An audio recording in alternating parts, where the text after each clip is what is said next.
Hey guys, don't mind me, just in the boot of a van. Matty Extreme Auto Caravan and Camping with you again on a unbelievably tight job.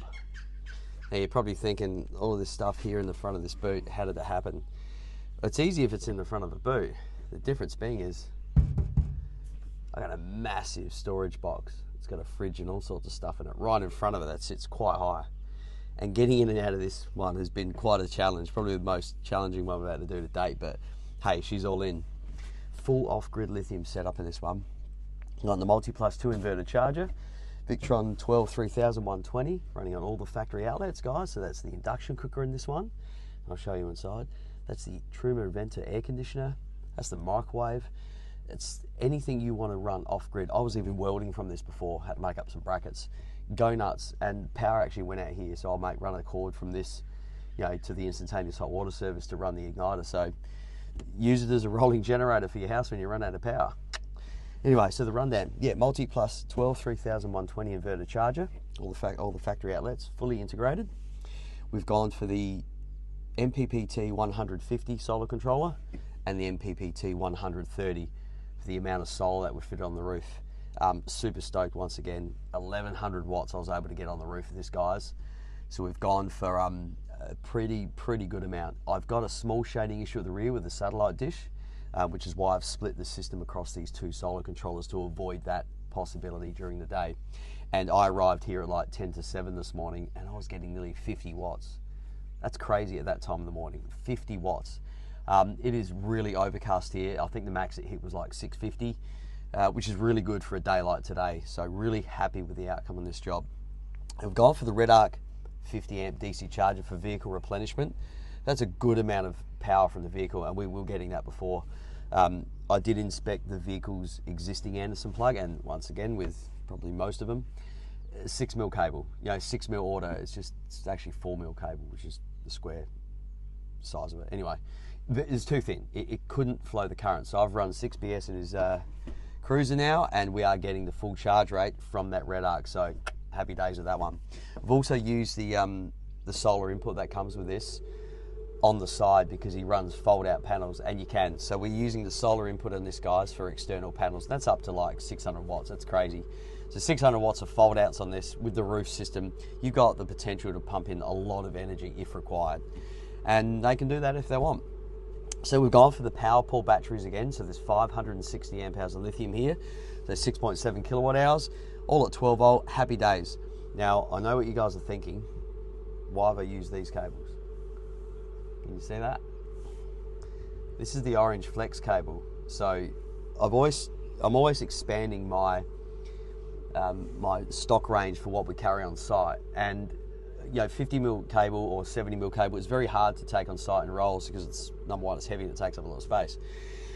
This is very flexible, and there are applications where I'm in a really tight spot, like this one, where it's very tough to bend the 50mm normal cable, the red and black that we use.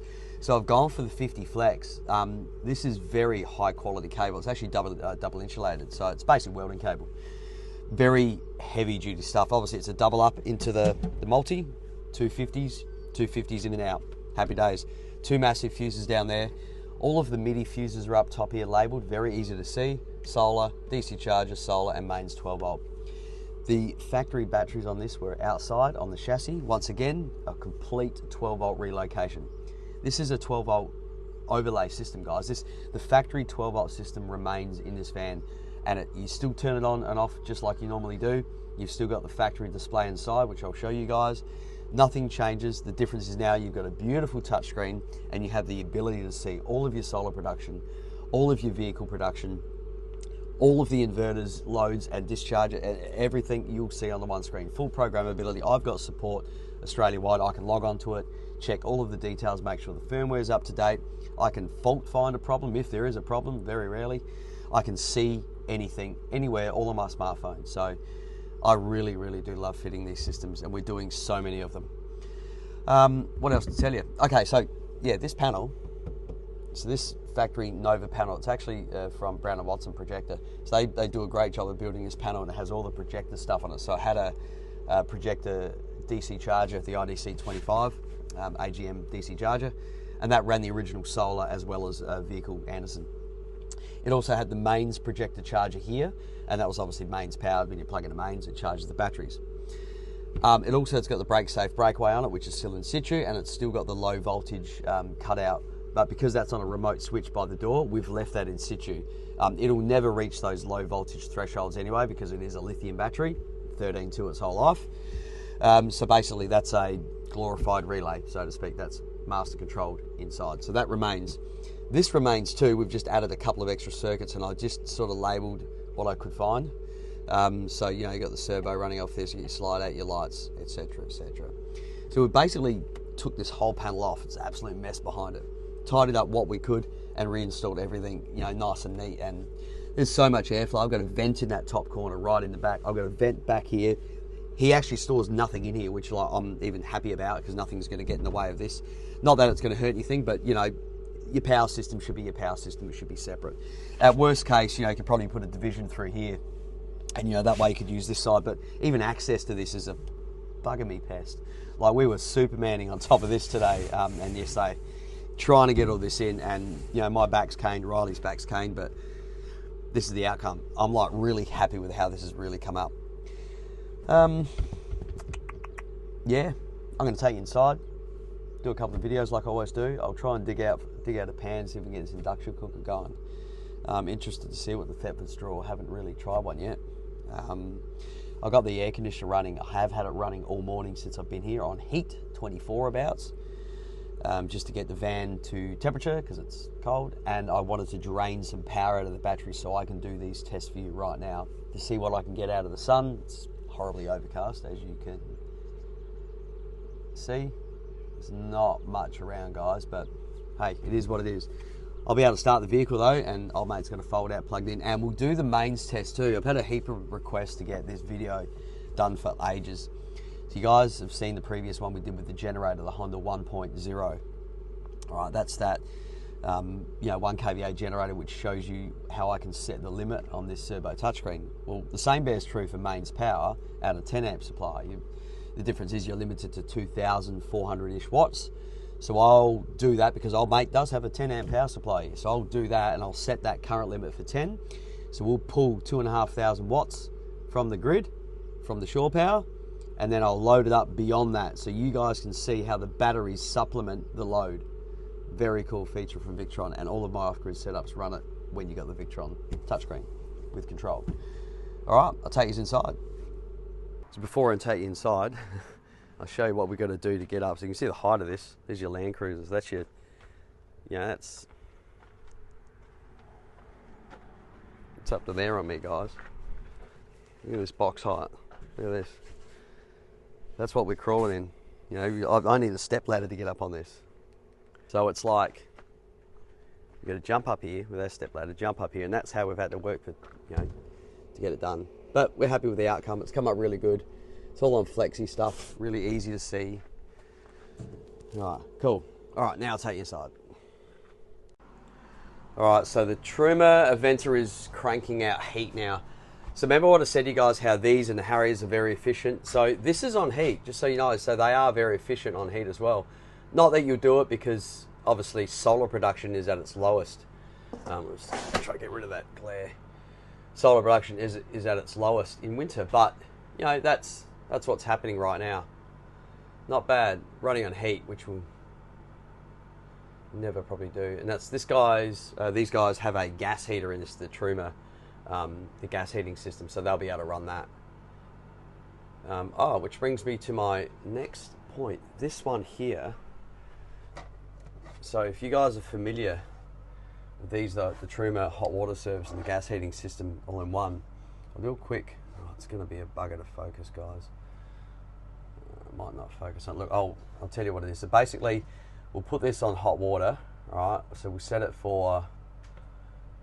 We'll go 60 degrees. I really hope you can see that. Yeah, there we go. All right, cool. I'll set it for 60.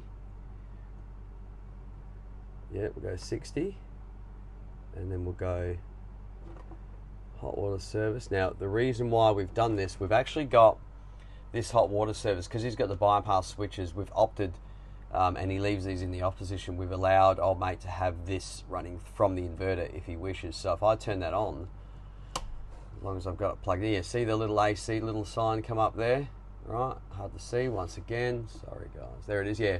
Little AC's come on, so what that means is it sends mains power. If I turn that off, it'll probably throw a warning. So if we go over to gas, mix, both, so electric 1. So if I go out of this now, that's heating up. Yes, we're full, I've already checked. So wait for it to turn on. There we go. So there, see the AC loads kick up? So that element on the 1, so elect 1 is about the 950, 900 watts, right? So that's the hot water element on the trimmer. Now I'm going to put this on, we'll go to the elect 2. This focus is going to get me, try that. Once again, sorry guys, hard to see. Alright, so the elect 1, now we'll go 2. Then we'll go back. I'll quickly come around, you watch it jump up. I hope I catch it. It should jump up. There you go. Now that's the other element. I believe it's a twin element, don't quote me exactly. It's like a second stage. It's basically twice. So it is 2. So it heats it up quicker. But you can do that with the trimmers. It's a very, very cool system. Now look at what I'm pulling. Now I wonder, when that kicks back in, what's going to happen? Because that's kicked out. We'll keep it rolling. We'll crank it up actually. Let's see if we can get it there. What have we got? 25, 28. There you go. That'll make the thermostat fly up. Roof clunker. But they're efficient. Keep it rolling. So that's running the hot water service with both elements, both twin elements on the trimmer and the trimmer air conditioner on heat, flat out. Cool bananas.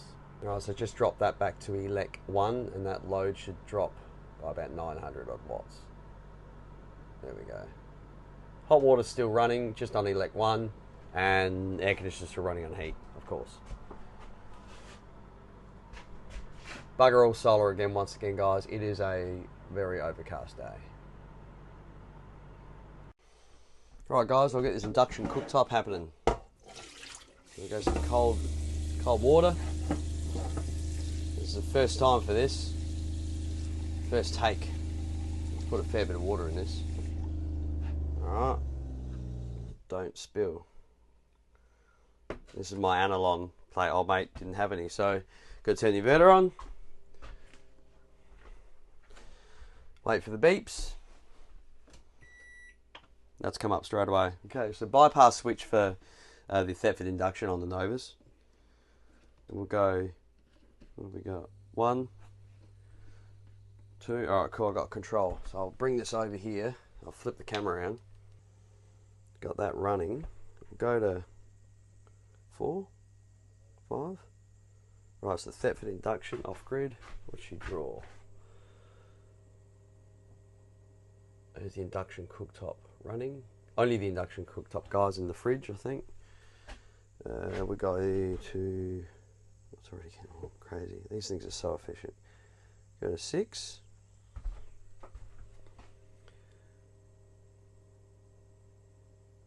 Alright, about the same. Let's go full hog. Flat out, I think it's 9. That's it, so 9. 9's the highest it goes. Starting to bubble away. What's she pulling? Oh, surely it would pull more on a higher number. You can hear it bubbling away, but maybe the sun come up to offset it. Not sure. Either way, that's running. That's the induction cooktop, guys. Yep, happy days. Induction cooktop. So we're cooking and we're microwaving. Induction cooktop on flat out. Microwave running. What have we got? That's the efficiency of the induction cooktops. I actually thought it would draw more than that. We've got bugger all solar coming in, guys, but we're running all of this right now off the grid, all from batteries, induction cooker. microwave. Beautiful. You could even have the air conditioner on, of course, as well. I know what you're wanting. Let's do it. All right. There it goes.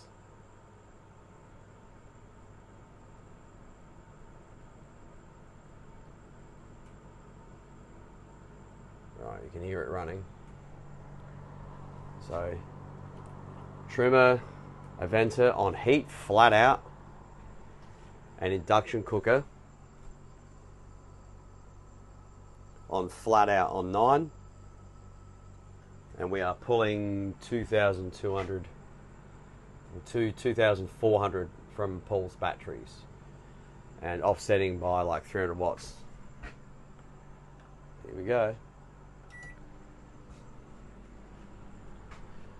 So microwave, induction cooker, trimmer, venter on heat all at the same time.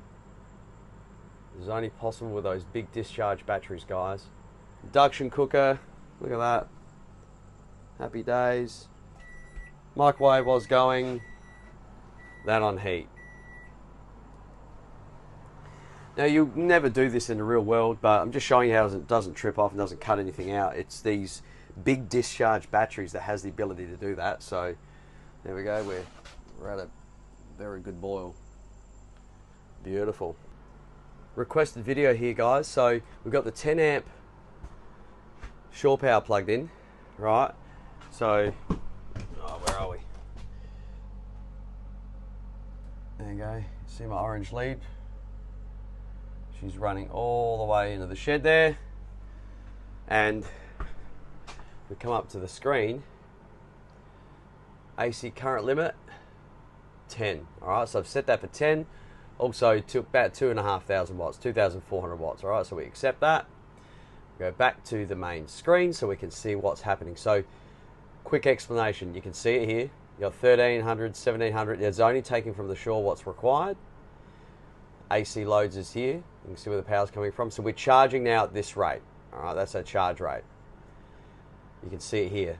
Now, I've got the air conditioner running still on flat out. I can feel the heat. I can hear it. It's a loud bugger. I've got the induction cooker going, which I'll crank that now to flat out. All right, so that's on 9. We'll get that boiling away again. We want to get this shore power here to pump over the 10. So that means this number here generally goes higher than this. So for me to do that, I'm going to have to put the microwave on now. But I want you guys to watch this one and then take note of this one. This will max out at a certain number, and then this will go above and beyond it, well beyond what it is now. And you can see we're actually doing it slightly now. See that? Only slightly, but we'll get more out of it. So we'll put the microwave on. Back over here real quick.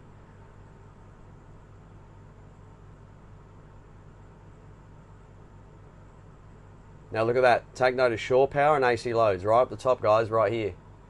See the difference? So I've set that maximum limit. Now if I want to go less, I'm going to do it before the microwave turns off. Let's go 5.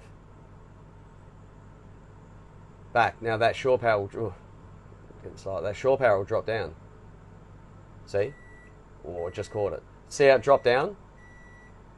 So now it's only using 5 amps from the shore. Alright, 5 amps from your 15 amp lead, because I've set it at that. The rest of the power, and like right now, it comes from the batteries, but only 92 amps. Make sense? Or at minus 1100 watts. We're talking watts, right? We're pulling nearly 1200 watts from the battery. We're pulling 1000 watts from the shore, so both those numbers equal that there, minus a bit of solar. So let's go to, we'll bring that back up to say 10 again. We'll go back to this screen. That's what I wanted to do it quick. Take note of, there we go. Now we're using less from the battery. See? More from the shore, less from the battery. The whole purpose of the AC current limit, guys, is because if you've got a generator that's, you know, you bog down when you run multiple, oh, look at that, she's going off. When you run multiple devices and it's getting steamy in here, and you exceed your big loads, the generator will clip off. Not with a Victron setup. You can choose your current limit. So if you're on a 15 amp power supply, leave it at 15 amps. Why not? You can use up to that. Anything beyond that will come from batteries. The batteries will supplement the system. Think of it like a big capacitor. It just takes over. That's the initial. But the continual running is obviously your battery capacity. You know, if you've got 6 kilowatt hours and you're pulling 1,000 over what's coming in, it's going to last 6 and a bit hours with no sun coming in, of course. The point is, you get control over where you plug in. You're a rolling appliance, yeah? You're a rolling appliance with a big orange lead that gets plugged in. And in the past, we've been limited to 15 amps, and that's true, you are. But this, you can control up to that. So if you are on a short power supply, Honda 1, you guys see my other video, watch that. You can limit it to the 3 and a bit amps or 4 amps tops if you want to, or drop it back. You might have a Honda 2 that keeps clipping off. Not with this system, nope. You can charge your batteries, and even then you're only using the capacity of your generator for like big inductive loads, and then the generator's sitting there running it almost idle just to keep things on. Nah, for me, a generator is a means of filling up the batteries quick, and that's why I've got it, all right? If I want to fill up my batteries, I'll run my generator, I manage it. I'll run my generator for an hour or two during the day. This is if it's overcast and I'm parked in, basically in a shed. I fill up the batteries quick, and I'm good to go for, 10 kilowatt hours. That's me. You treat your batteries like a water tank, right? You fill it up as quick as you can, and then you use it. You don't kind of run on the fly when you've got a system like this. You are using your storage for your energy, and you just fill it up by means of vehicle, solar, and mains. When we're free camping, solar and vehicle. We don't have mains unless you take a Jenny. So there we go. I'll let that boil away. Very good setup, guys. Very happy with this rundown. Old mate's got his portable panel set up there. It's not doing much. It's still overcast, and I've only got 270 watts now. Bugger all. Really happy with this setup, guy. These PowerPool lithium batteries are wicked. They are heaps good. So 560 amp hours of lithium, 1100 watts of solar on the roof, Victron multi inverter charger on it, all of the factory GPOs, everything that's in here, including the hot water service as a bypass because he has those both electric elements. That's the induction cooker right here, boiling away, like I said, microwave, hairdryer, toaster, big screen TV that pops out of the cupboard here, whatever you want. You're able to do this anytime, anywhere on the side of the road, even welding. I had to make up brackets, like I said before, and I'm like, well, why not? I've got my little inverter welder here, so I plug that in, weld it, and old mate come running over. What are you doing? I'm welding from your van, mate. Didn't know you can do that? Sure can. So it uses bugger all power. It's amazing what it can do. So check it out, guys. Enjoy.